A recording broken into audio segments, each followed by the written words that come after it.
Hey guys, welcome back to another Sculpt with Me video. Today I'm taking you along the journey of sculpting new earrings, freebies, and packaging for my clay shop. If you're new to the channel, hi, I'm Bree and I've been running a clay business for about 4 years now. And I mainly sell earrings that go with different holidays and seasons that are mainly food themed, but I like to sprinkle in some other things too. I also make a lot of content where I turn something into a miniature clay creation. If any of this interests you and you would like to stick around for more videos, make sure to subscribe and click on the notification bell. That way you don't miss on any future video or any future shop launch that I put out. Anyway, let's go ahead and get right into the video. So first we are going to make some freebies for the shop. Every time someone orders from me, I like to show them a token of my appreciation by giving them a little goodie bag. I've always done a charm and a sticker, but recently I halted doing charms and orders and stick to hard candies, but this time I'm doing a little bit of each. So today I'm going to be making some miniature sugar cookie charms, and then later on in the video I'm going to show you what else I'm going to be putting in these goodie bags. So these charms can be put on a keychain, a purse, or kept as a collectible. I personally love collecting charms as little trinkets since I make so many things out of clay. I have a large collection I built over the years.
So now that I've put together a little batch of charms, I'm going to assemble some goodie bags together, and for my bags, I really like to use pink organza bags. I usually just find these on Amazon. I'm also going to be putting more hard candies in these goodie bags today. I was able to find a big bag of individually wrapped lifesavers, so I thought that'd be perfect for these orders, and it would also be a nice addition. I also had some leftover cherry stickers, so I'm going to throw those in with each bag as well. And now that I have all of my freebie bags all finished up and ready to go, I wanted to take things a step further and create some custom labels for my business packaging. Today's video is sponsored by Liene and their PixCut S1 sticker and photo printer. As a small business owner, I'm always looking for ways to make my packaging feel a little bit more special and professional, so I decided to create custom logo stickers for my brand Brietistic. What I love about the PixCut S1 is that it's an all-in-one sticker and photo printer, so it takes care of everything from printing and cutting out the designs for you. One thing that really impressed me was how easy it was to set up. I am not the most tech-savvy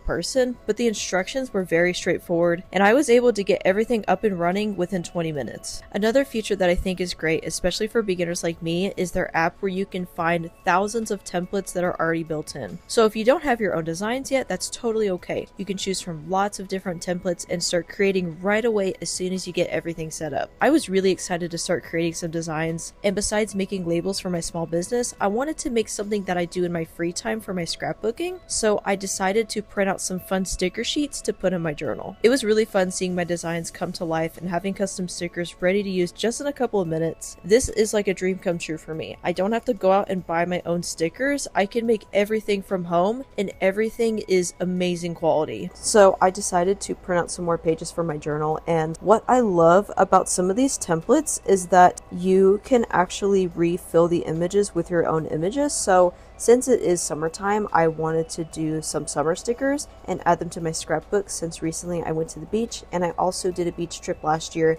and I really wanted to add that to my scrapbook and have some cute summer stickers for it, because I haven't really been able to find stickers like these in person or online. I've been really into journaling and scrapbooking, so this is big for me, and now I'm just going to do a little montage of adding some of these stickers to my scrapbook.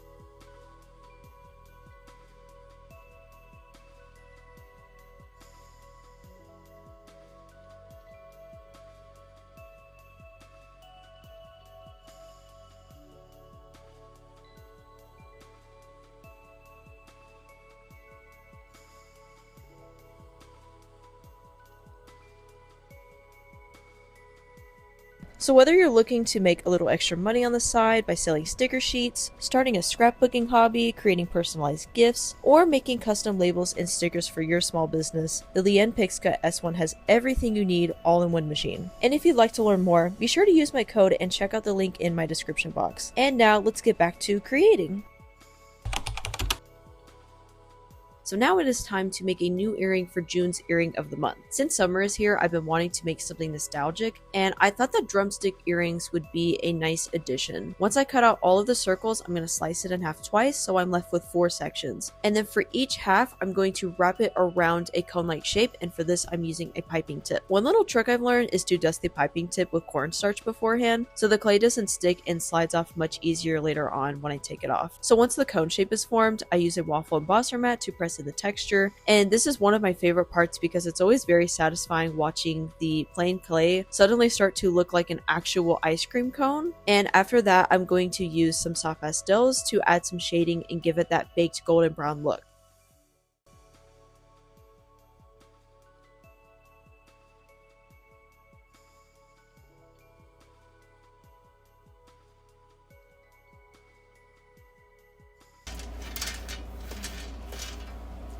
And then it's going to be time for the first baking session. I'm going to pop all of these cones in the oven for about 10 minutes so they can harden, and it's going to make it a lot easier to make the top ice cream portion of this ice cream cone. it's time to add the chocolate shells. And to add the chocolate shells, I'm going to apply a layer of brown clay over the top section of the cone. I like to make sure everything I do is in the correct proportions. So that means cutting everything out, and when it gets balled up, everything is going to be the exact same size. I'm also going to be using a bigger dotting tool to remove a little section from the side to create the look of a bite being taken out of it. And inside of that opening, I'm going to add some white clay to represent the vanilla ice cream inside of it. And then I'm going to take one of my scribe tools and just draw and carve lines into it just to give it that nice ice cream texture. And after that, we're going to bake these one more time in the oven. But before I bake them, I'm going to twist in my eye pins into the top of every single earring and place them back into the oven for another 15 to 20 minutes to bake. And once they've cooled off completely, it's time to make the nut topping. And for this, I'm taking several shades of beige clay and roll them into long strips. I bake those strips until they're hard, and then I chop them into tiny little pieces using scissors and a blade. It can take a little bit of time, but I think the realistic texture is quite worth it. And honestly, there's something really satisfying about making teeny tiny little toppings for clay.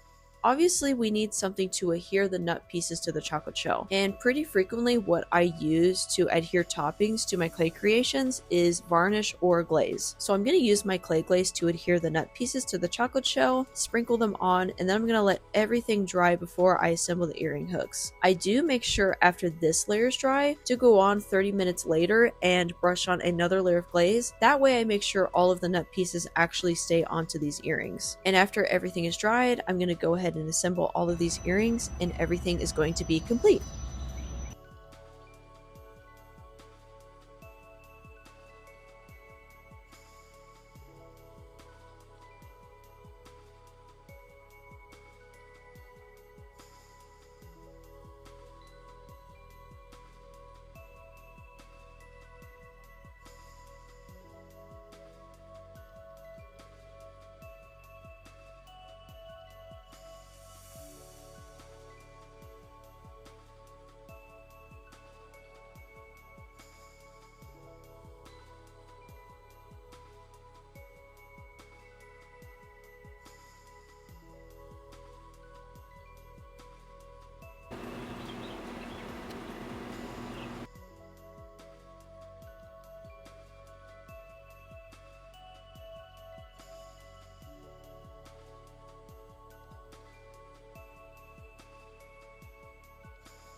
Thank you guys so much for hanging out with me today while I worked on freebies, packaging, and a new earring design. If you guys enjoyed this Sculpt with me video, don't forget to give it a thumbs up and subscribe if you'd like to see more behind the scenes videos from my clay business, as well as me sculpting new creations out of clay. I'm gonna see you guys all in the next video. Bye!